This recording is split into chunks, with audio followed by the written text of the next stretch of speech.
desert seemed far from the ravages of war in Europe.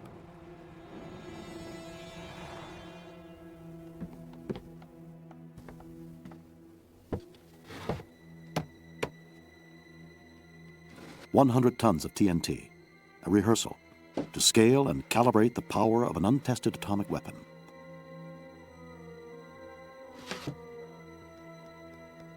Two months from this day, man would unleash the destructive power of a demon locked within the very fabric of matter and plunge the world into the atomic age.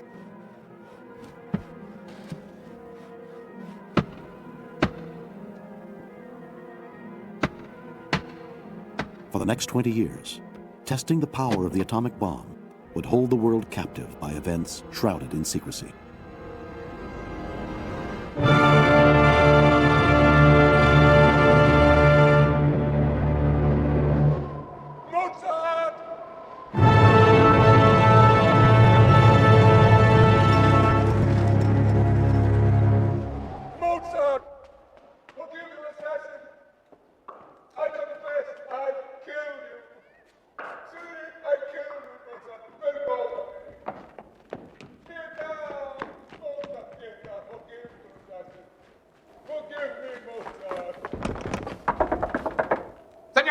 Open the door, be good now!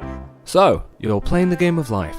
Isn't that nice? Congratulations on making it this far. Maybe you're doing well, maybe you're doing not so well. Either way, you still have to play. All day, every day, until the day you die. But death is a different game entirely. And the life game is... how should I say... complicated. Imagine your life as one long string of situations. By talking to you through this YouTube video, I am touching your string right now. If you leave a comment, you might touch mine. Wouldn't that be naughty? In the game of life, you have many a choice to make, many rabbit holes to dive down, many mini-games and side quests to play. Some situations are long overarching narratives, others are quick and unimportant, but almost all situations have an objectively correct strategy to handle. How often do you kick yourself in the shower, realizing if you had only did, tried, made, chose, bet or said something different, events would have played out differently? You chose wrong on that occasion, and that's okay. Knowing the right path, in the moment, every moment, is an impossible feat. But this is where game theory steps in.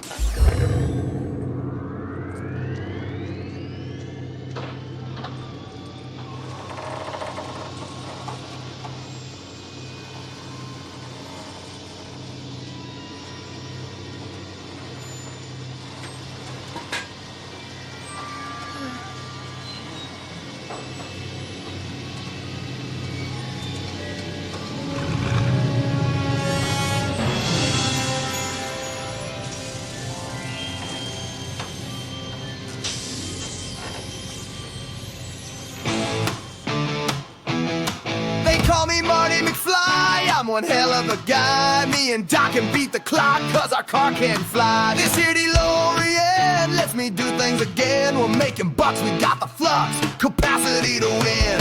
Oh, it feels so fucking great. Every time we hit 88. And I wave to you from the sky.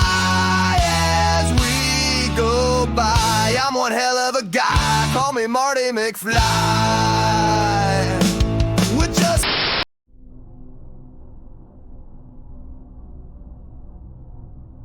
On August the 6th, 1945, the United States dropped atomic bombs on the Japanese cities of Hiroshima and Nagasaki. The bomb that was dropped on Hiroshima was named Little Boy, and it was designed to detonate before hitting the ground. The city had a population of around 350,000 people. The initial explosion killed over 78,000 people, but some would say that these were the lucky ones. It's the accounts of people who survived that truly describe a hell on earth, and it's those accounts that I'm going to be exploring today. What are we talking about here? I mean, this sounds so incredibly exotic to people.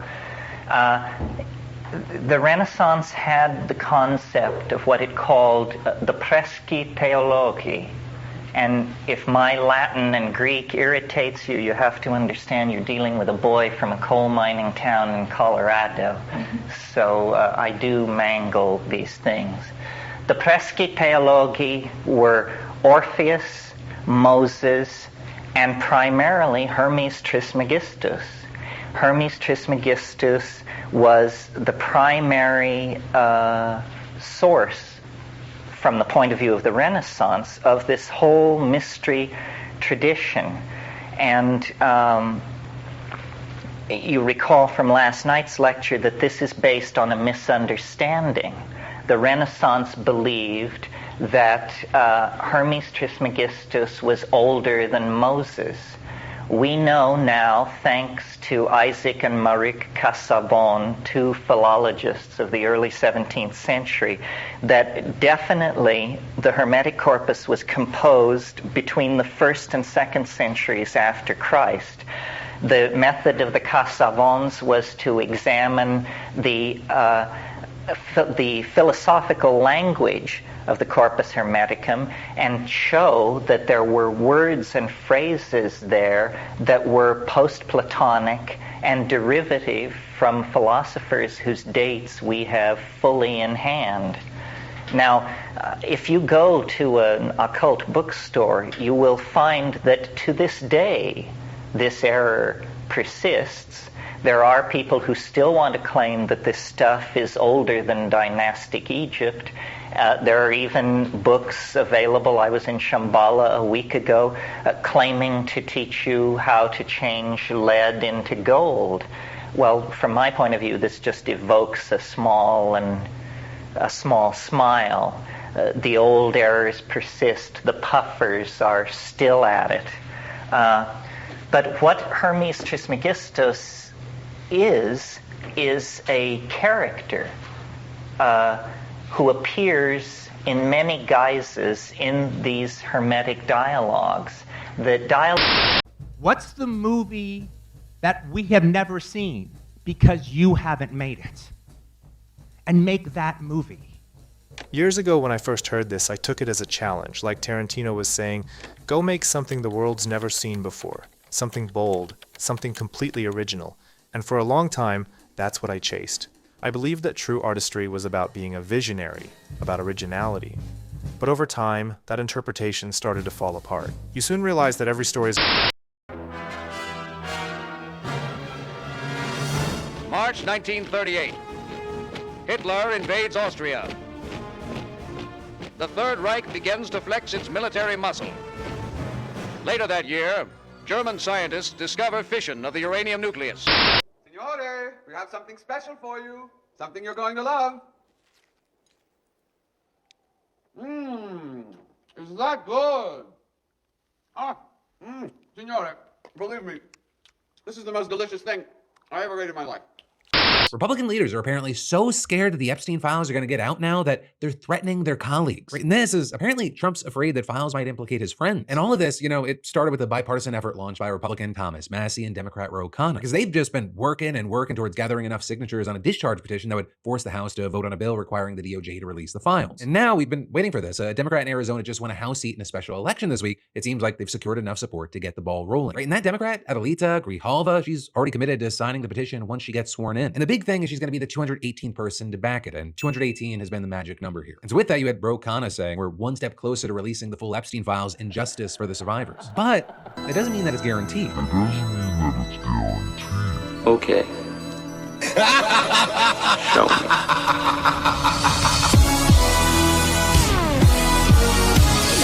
Because you have Thomas Massie telling Semaphore that leaders in the Republican Party are trying to get some representatives to now walk back their support. Massie claiming that House Speaker Mike Johnson and, quote, some of the powers that be in D.C. are in full panic right now and dadding. They came back and tried to get the four of us to take our names off the petition. They asked some of my colleagues who were co-signers, and they actually threatened them politically, not physically. And that's huge because Massie, right, he's one of four Republicans who signed the petition alongside Nancy Mace, Lauren Boebert, and Marjorie Taylor Greene. And yesterday, you had similar reports coming out with sources telling CNN that GOP members were privately being pressured to withdraw from the petition. I'm one of the baddest motherfuckers of all time.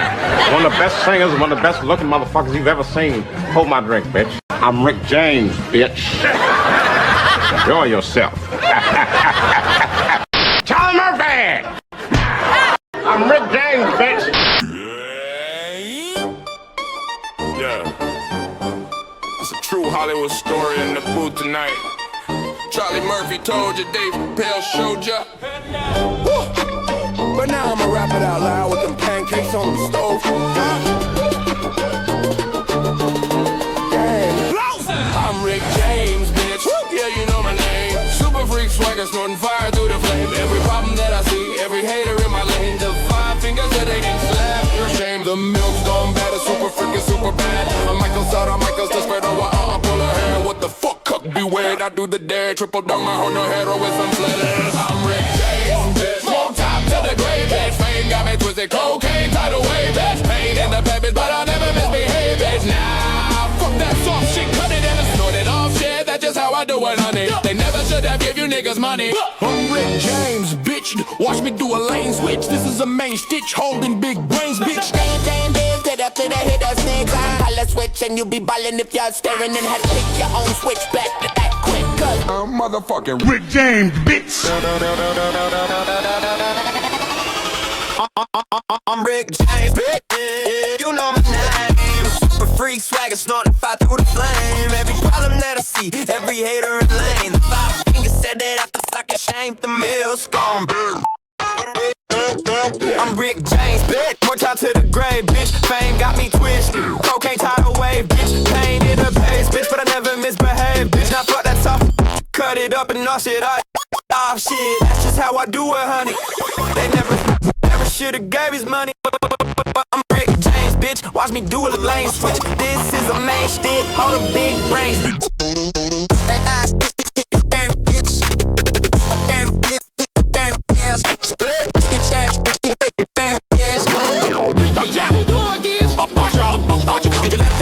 To the slitter, hit a snitch, I call the switch. And you be ballin' if y'all styling, if you pick your own switch, better act quick, cause I'm motherfucking right there.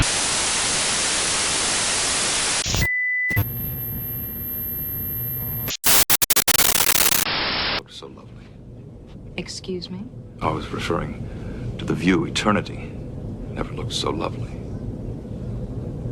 You must be Commander Riker. I got that.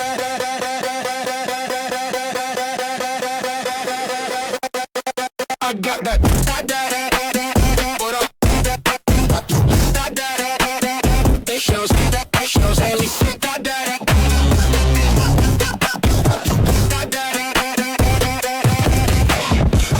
Riker swagger, the first officer of hazard. No dukes, no bragger, just that Willie Riker swagger.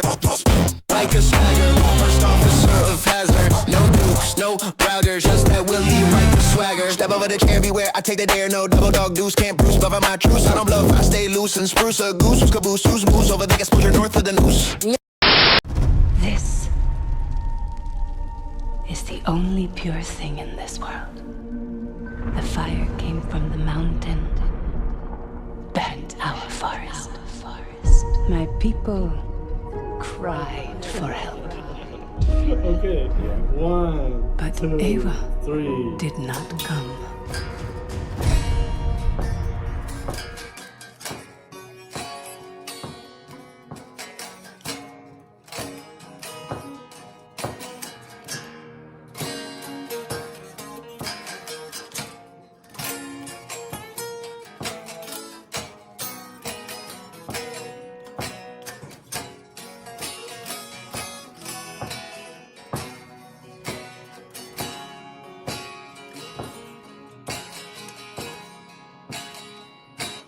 When I'm sad. Oh, sorry. Yeah. She comes to me. With a sounds and smile. She gives me free. You know, back at CinemaCon, we got our look at the first trailer of Avatar Fire and Ash. And then not too long ago, they dropped the first trailer online. Well, guess what? They just dropped another trailer. And while the first trailer I thought was visually very good, didn't exactly overwhelm us or anything, and I'm all right. That was just a first trailer, you know. They just dropped a new trailer, guys, and it's fantastic. It's jam-packed. Yeah. With this trailer, Jonathan, is so packed that when it was over, I went back to the YouTube page because I thought like it was like a 4 to 5 minute trailer. And then I went back and looked and said, no, it was a standard 2.5 minute trailer. But it felt like there was so much in it that it just felt like it was longer. You know what I mean? Well, she's walking through the clouds with a circus smile that's running wild. Butterflies and zebras and moonbeams and fairy tales. It's all she ever dreamt about. Riding with the wind.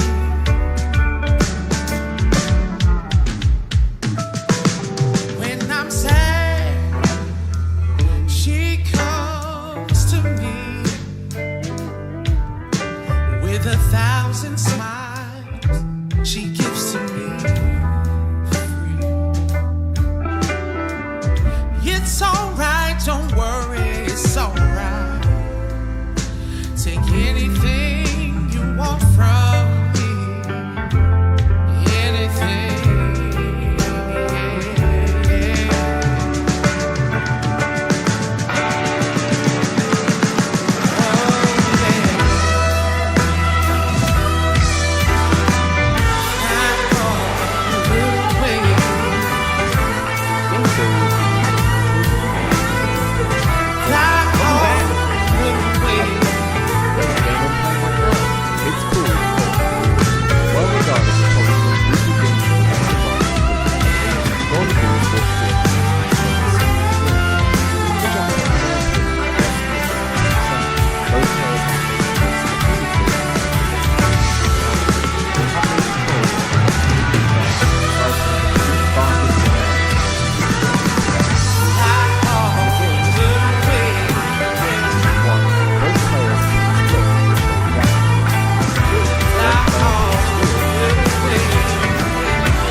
Yeah, you steal. Game theory dictates that stealing is always the best option. Why? Because stealing leads to either a win or a draw, while splitting is either a draw or a loss. It has nothing to do with whether it's better to be a greedy bastard or a nice person. The mathematically rational choice is to steal.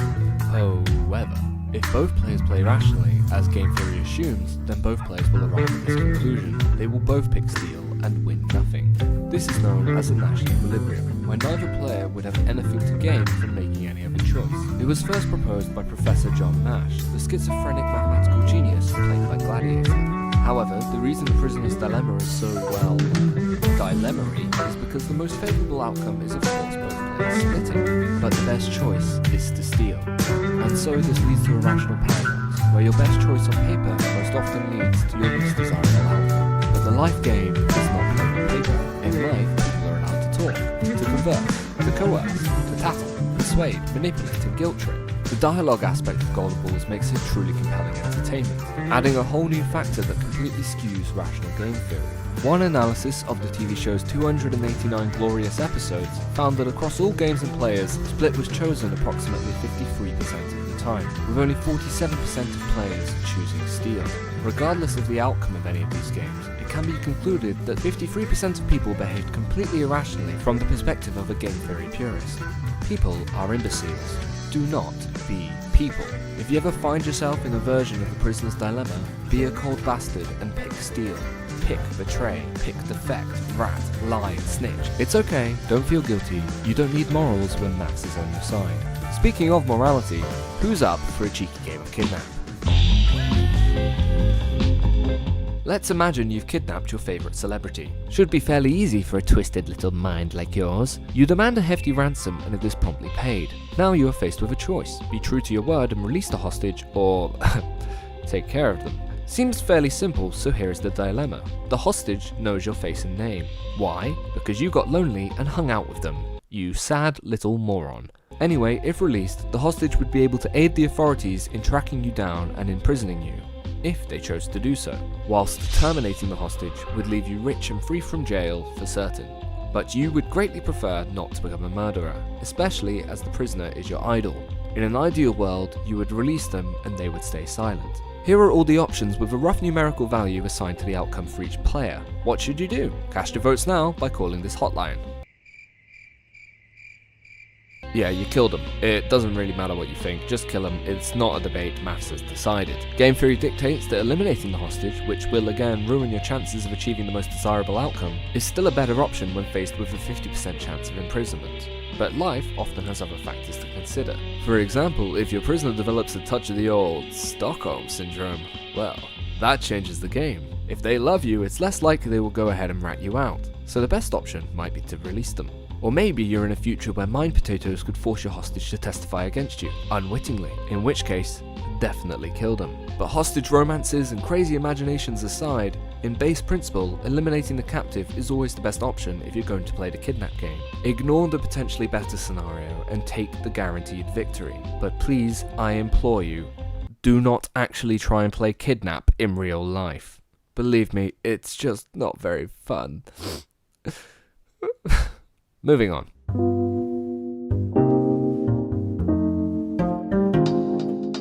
I'm going to flip a coin. Is it heads or tails? Vote now by screaming out your window.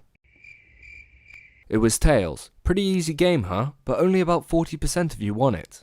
What? How? It's a 50-50 chance, right? Well, yes, the coin flip itself is a 50-50 chance, but what you would choose was not. Human beings have a slight bias towards picking heads. Why? Because heads comes before tails.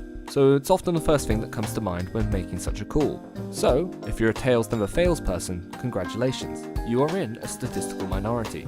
And being a minority means you're cool. But how is this important for game theory? Well, the human preference for heads is seen as a convention, a rule that people tend to follow. Knowledge of conventions can help you win games. For example, if you're playing a coin game where you have to guess what your opponent will call, you can use the coin convention to assume they will pick heads, theoretically giving you a 60% win rate in what should be a 50-50 game. And conventions are extremely important to game theory as they relate heavily to real-life applications. Driving is a game. Driving on the correct side of the road is a convention. Knowledge of that convention prevents you from crashing. Unless of course you're driving in India, in which case, good luck. Restaurants are a game. Tipping your waiter is a convention. You automatically benefit from a higher level of service if the waiter believes they might earn a tip, regardless of whether you actually tip them. Greetings are a game. Shaking hands is a convention. It's an empirically meaningless action that also manages to automatically build trust. Government is a game. Paying taxes is a convention. If everyone refused, then the government would be powerless and society would collapse. Society is a game. Money itself is a convention. All money has only imaginary value. It's completely useless. Get rid of your money. Burn it all. Wipe the accounts. Head for the hills. Don't you feel the ship sinking? Your life is only getting harder. Can't you hear the piggies roasting? It's only getting worse. Doom! Doom! Climate collapsing. Nuclear fire. Money is all.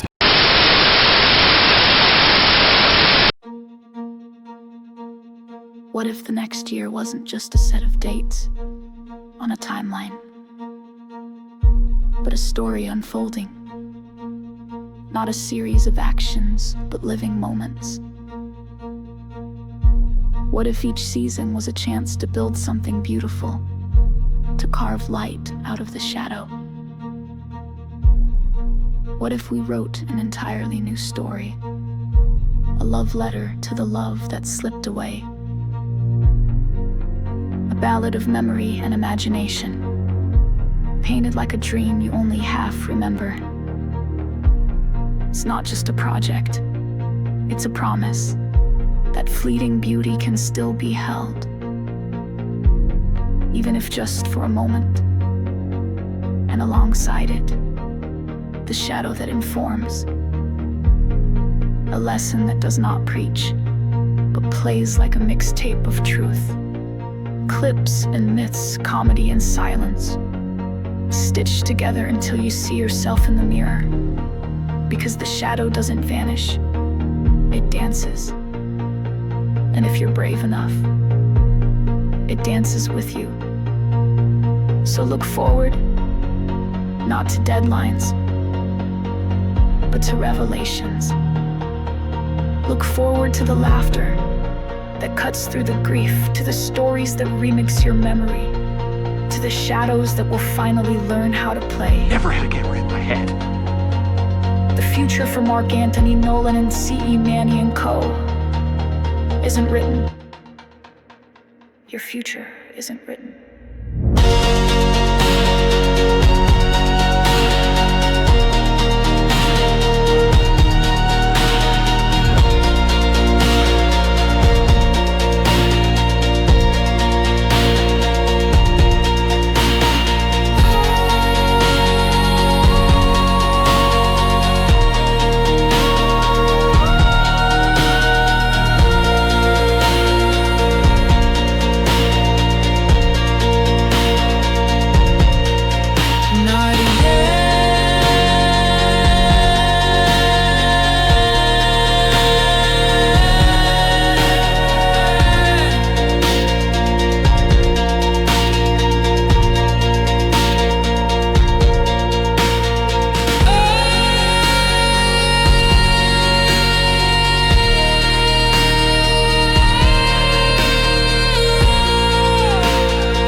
Get a good one. Let's meet in 2026 on a new horizon and with a new outlook ahead.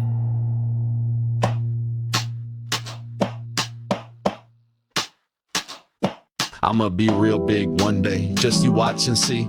I know you dead, ma, but I'ma make you proud of me. I'm loud, you see, I cloud, I flee. I ran through my money like it was a shopping spree. I guess that's just me. You know, a gypsy told my ma once that I'd really